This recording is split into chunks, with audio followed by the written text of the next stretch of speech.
Hello everyone, कैसे हैं आप सब। मेरा नाम वैभव कौशिक है और आप सभी जुड़ चुके हैं संस्कृति आईएएस के यूट्यूब प्लेटफॉर्म पर। एक मंच है जिसका नाम है ब्रिक्स। आप सब ने उसके बारे में सुना भी होगा। अब यहाँ पर भारत को उसकी अध्यक्षता मिल गई है।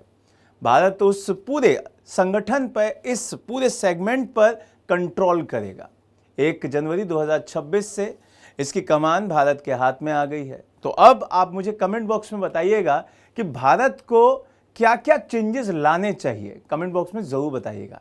लेकिन अब इसके बारे में डिटेल एनालिसिस कर लेते हैं, बढ़िया से समझ लेते हैं।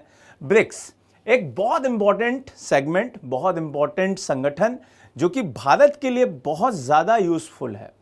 इसमें टोटल आज की डेट में 10 देश दिखाई देते हैं, जिसमें से एक हमारा इंडिया है, एक ब्राजील, रूस, चाइना, दक्षिण अफ्रीका, मिस्र, इथोपिया, ईरान, यूएई और इंडोनेशिया। यहां पर जब आप ब्रिक्स की बात करते हैं तो ब्रिक्स का जो उदय है वो ब्रिक नाम से हुआ था, BRIC। अब BRIC का मतलब ये जो S है वो बाद में जोड़ा गया है, ये स्टार्टिंग में S नहीं था, मात्र ये शब्द था और इसकी स्टार्टिंग हुई थी 2006 में। अब जब 2006 की बात करते हैं तो यहां पर ये 4 ही देश थे, ब्राजील, रूस, भारत और चीन। अब इसके बाद जो आपको एस दिखाई दे रहा है वो 2010 में आया। यहां पर इसकी एंट्री हुई है 2010 में। अभी इसके साथ साथ एक और न्यूज जुड़ती है, वो भी मैं एंड में बताऊंगा। लेकिन यहां पर जब आप अध्यक्षता की बात करते हैं कि भाई ब्रिक्स बहुत ज्यादा इंपॉर्टेंट है, भारत इसका अध्यक्ष बन गया है, भारत इन सभी देशों पर रूल करेगा, बात करेगा, तो ऐसा कुछ भी नहीं है। इस पूरे संगठन का दायित्व तो अब भारत संभालेगा बस।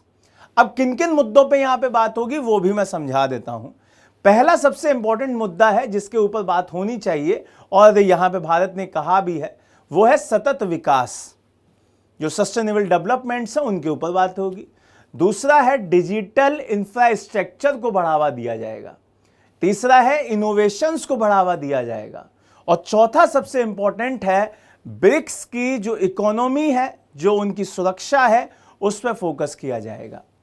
अब इसी को ध्यान में रखते हुए ईरान के ऊपर अभी हमारे अमेरिका ने अटैक करने की बात कही, तो जो ब्रिक्स के दूसरे देश हैं उन्होंने कहा ठीक है, आप ईरान पे अटैक कीजिए, हम आप पे करेंगे। जैसा आप नाटो में करते हैं वैसा ही अब हम ब्रिक्स में भी करेंगे। इसी वजह से साउथ अफ्रीका के वो जो एरिया है वहां पे एक्सरसाइज स्टार्ट हो गई है। 9 से 16 के बीच में चलेगी। उसकी पूरी वीडियो आप लोगों के लिए यूट्यूब पे अपलोड कर दी जाएगी। आपके लिए उसको पूरा बढ़िया से समझा दिया गया है कि उसमें क्या क्या चीजें हैं। अब यहां पर बात करनी है कि इस पूरे सेगमेंट में, ब्रिक्स में जो बदलाव आने वाली बातें हैं, क्योंकि 2024 से काफी चीजें यहां पर चेंज होती हुई दिखाई दे रही हैं, बदलती हुई दिखाई दे रही हैं। अब ब्रिक्स का जो पूरा मैटर है, उसकी स्टार्टिंग जो शब्द है वो जिम ओ निल ने दिया था, ब्रिक। उसका मतलब था बिल्डिंग बेटर ग्लोबल इकोनॉमिक। अब इसी पूरे सेगमेंट को बढ़ावा देते देते अब इसके लिए एक बैंक भी बनाई गई जिसका नाम है NDB, न्यू डेवलपमेंट बैंक।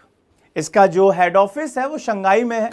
अब इस सारे चक्र को घुमाकर एक ही पॉइंट पे लेके आइए कि ब्रिक्स अगर भारत के कंट्रोल में आता है तो क्या राजनीतिक सुरक्षा का दायित्व हमारे इंडिया पे ज्यादा आ जाएगा?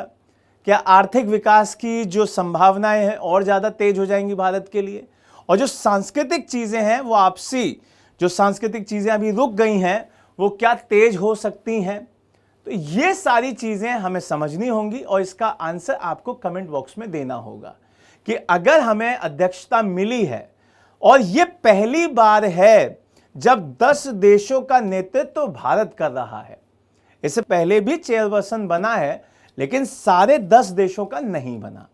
तो इसीलिए ये बहुत इंपॉर्टेंट है, इसीलिए ये बहुत ज्यादा जरूरी है कि अब भारत के जो दायित्व है, जो भारत के फैसले होंगे, वो भारत के लिए तो इंपॉर्टेंट होंगे ही होंगे, वो इन 10 देशों के लिए भी इंपॉर्टेंट होंगे।